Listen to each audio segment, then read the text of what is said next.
Prof by Research esajja kudde ewezesa emyaka 10 bwaddu kyakyo emyaka 10 ng'ekyusa obulamu bw'abantu mu by'obujjanjabi n'ebyenfuna ng'eyita mu mboozi z'omukenkufu n'emisomo gya The Great Sundowners. Omukenkufu Nyanzi Julius agamba kano kekadde naawe akuddize kubanga okuddiza guba mwoyo katino kankwanjulire ekitereke kya Sundowner mpembuzi nkuwente kyeyeterevu kushinze emitwalo 10 gyokka funa ekyuma ekikola ennoni sukaali w'amatugunda amajaani ga peppermint tea bibi guava tea ensano y'amanda activated charcoal Epsom salt Prof castor massage oil bibi velvet tea ne kaawa wa Ganodama nga bino bisaliddwako ebitundu 9 ku buli 100 tosubwa omukisa guno gw'ekyasa okumanya ebisingawo tukyalire ku Prof by Research Kotorio Mall oba tukubire ku noti 7 noti 3 M52 The Sundowner Anniversary Package mpembuzi nkuwente nkwanirizaako nnyo mu mbozi omukenkufu Nyanzi Julius tuli wano mu Stevia ati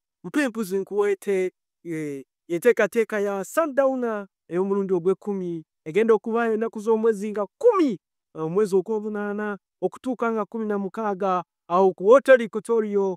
Prof by Research tubagamba tutya nti bw'oba tonnaba kwekatta ku mugendo guno tukugamba nti osigalidde kirabo ekyo kye mulabye kye tuwa abantu baffe abatambudde naffe nammwe abaagala okutambula naffe mubeeko ne kye mutandikawo era nga mu projekiti erimu mulimu okulima Stevia era mulimu ekitabo kiramba ekikuyigiriza okulima Stevia naye kati olunaku lwa leero ate wagadde tubalage ezimu ku projekiti ezigenda okumera mu Sundowner ey'omwezi ogujja nnaku z'omwezi 10 twabalanga myaka netubala ti Sundowner yasooka mwaka gumu ne tugenda mu gwokubiri mu gwokusatu mu gwokuna mu gwokutaano ogw'omukaaga ogw'omusanvu ogw'omunaana ogw'omwenda n'eya 10 etuuse bw'oba tonnaba ofuna tiketi genda ku Prof by Research ofune tiketi kubanga tugenda kugatta projects ezisinze mu myaka 10 ze tugenda okubasolesa. Emu ku zo ye Stevia ono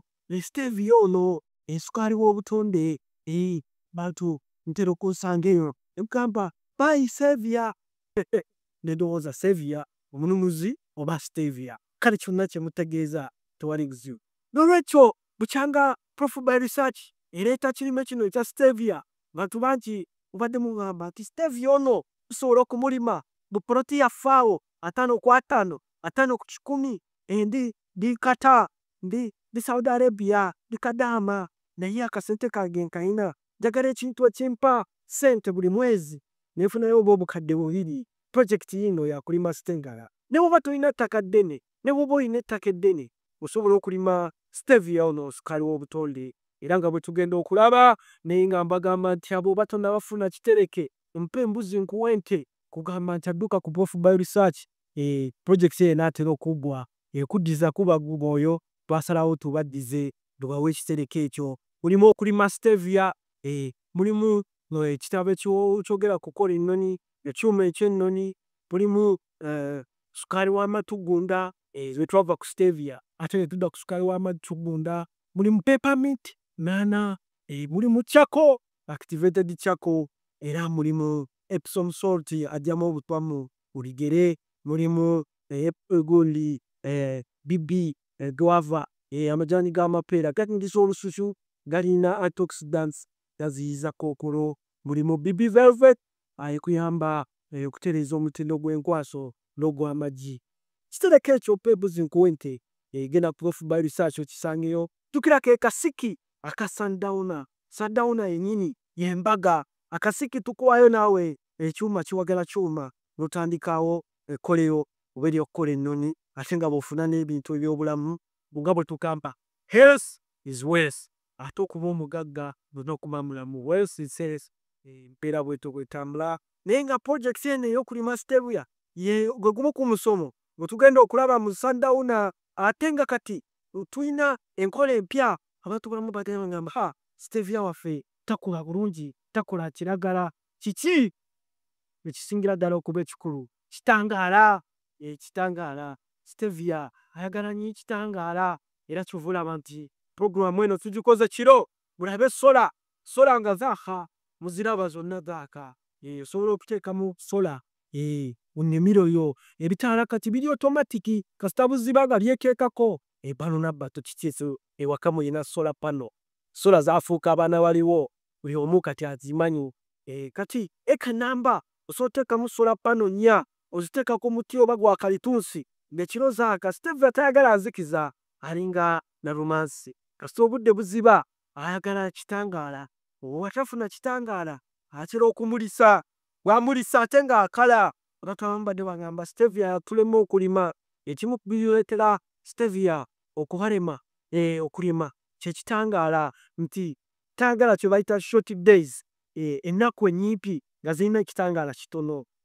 Waliwo kye bayita short day plants ne long day plants. Kati Stevia is a long day plant. Ayagala ekitangaala ekisukka mu ssaawa 12, ayagala ekitangaala kya ssaawa nga 14 and onwards. Kati buli lw'oteekamu solar panel mu nnimiro ye, oba omuwangudde ajja kusaakaatira akole ekikolo ekiwera, ebintu bisambule bbalabala.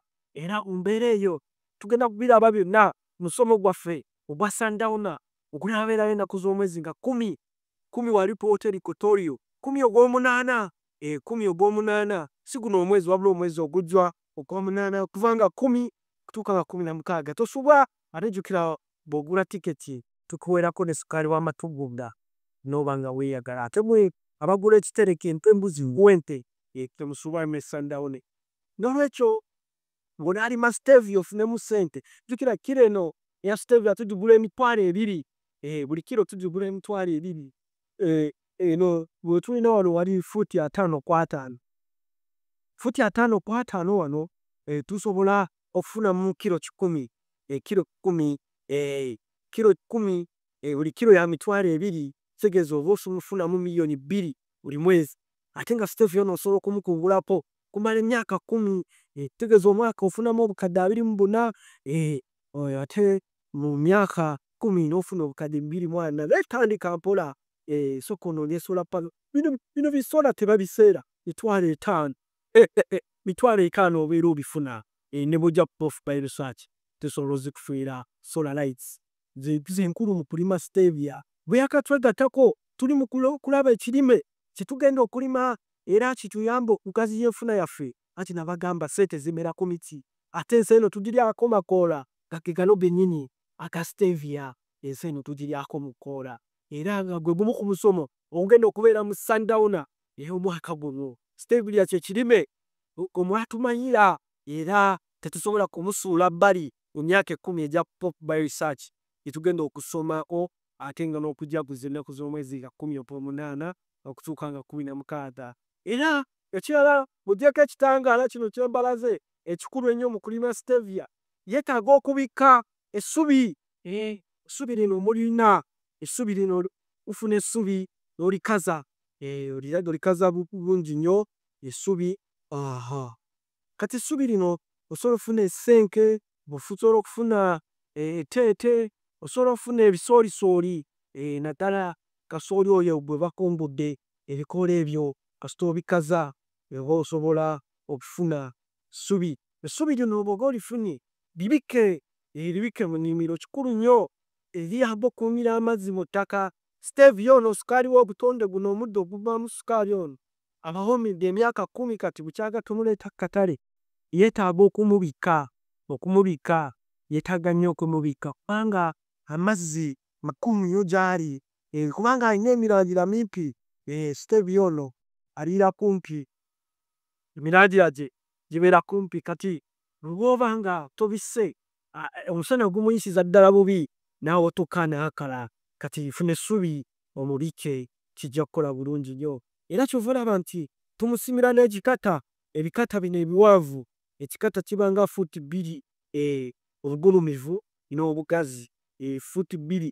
Emukuba ne bw'eba etonye, ekikata ekyo kitereka amabi, ate bw'ogattako ne lino essubi ly'oba otaddeko, ekintu ne kitambula bbalabala. Noolwekyo bintu bingi nnyo bye musobola okulima ewaka. Ky'olina okukola kwe kujja Prof by Research n'otwekwata tojja kwejjusa, anti nabagamba ssente zimera ku miti. Yeeno Stevia ne bw'oba olina ettaka ttono nnyo osobola okumwekwata n'osobola okulima. Era nkugamba ntya, tovaawo mu kitundu ekyokubiri nga tukomawo nga tulaba engeri gy'osobola okufuna obukadde 2 mu poloti ya 5.5 n'osinga n'alina emizigo n'osinga n'abapangisa abazibidaayo abataagala kusatula n'alekabo akantu akaduduma n'ogamba kiki kino waba musizi kumbe yatadde muhufa amazemu akamulamba tali naye no Stevia w'obutondoona esero tugiryako makoola tugalya tutya tufunamu tutya sente tovaawo tukomawo mu kitonde ekyokubiri.